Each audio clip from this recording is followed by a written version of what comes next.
fiziki radi govorimo o 4 vrstah energije.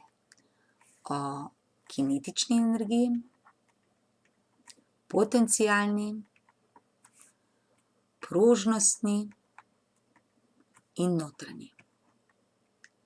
Za kinetično energijo vemo, da imajo telesa, ki se gibljejo, vemo celo, da je odvisna od mase in od hitrosti. Potencialna energija je energija, ki jo imajo telesa, ki imajo potencial, da padejo. Odvisna je od mase, težnega pospeška in od višine. Prožnostno energijo imajo telesa, ki so prožna, recimo napet lok, napeta elastika ali pa raztegnjena elastika. Skoraj nič pa ne vemo o notranji energiji. Postavi se vprašanje, zakaj imajo telesa notranjo energijo in od česa je odvisna. Notranja energija je posledica dogajanja v telesu. Vsaka snov je sestavljena iz molekul in atomov.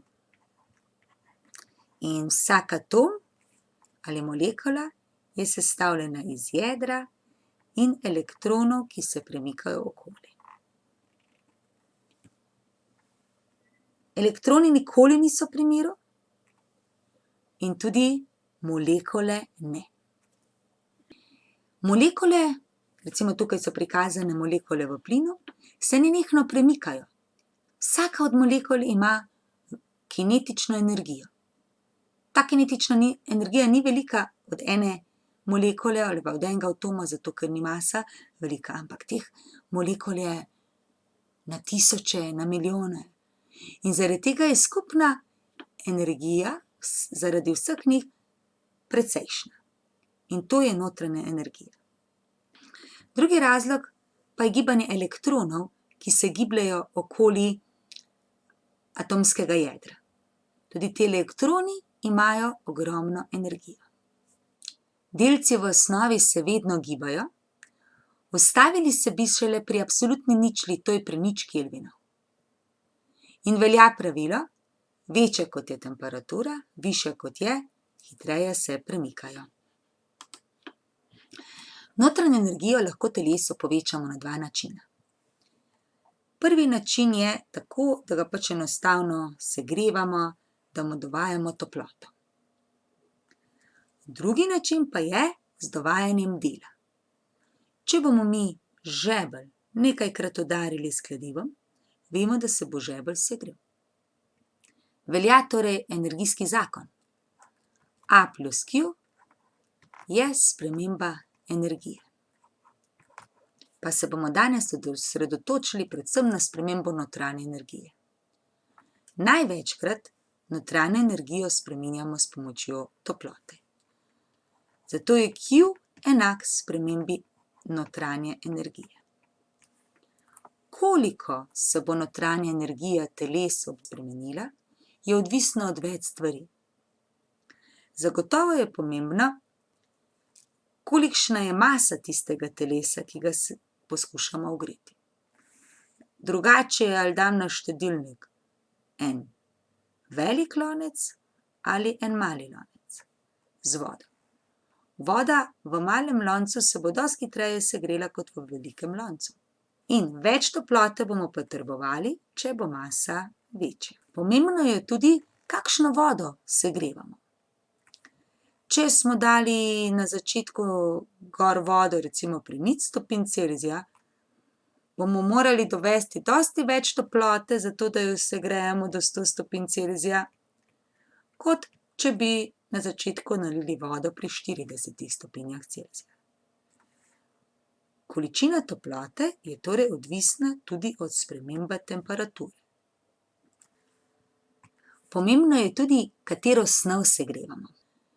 Kovina se zelo hitro segreva, medtem ko voda se segreva počasneje. Pravimo, da ima vsaka snov svojo specifično toploto. To označimo s črko C. Specifična toplota. Specifična toplota je nekaj, kar je specifično za določeno stvar. Recimo, tudi ljudje imamo neke specifične lastnosti. Specifičen nasmeh, specifičen način prepevanja, specifičen način risanja. Snovi pa imajo svoje specifične toplote. Specifične toplote snovi najdemo v tabelah, določili so jih s pomočjo eksperimentov. Pa si poglejmo recimo za vodo. Za vodo je zapisano, da ima specifično toploto 4200 džulov na kilogram Kelvin.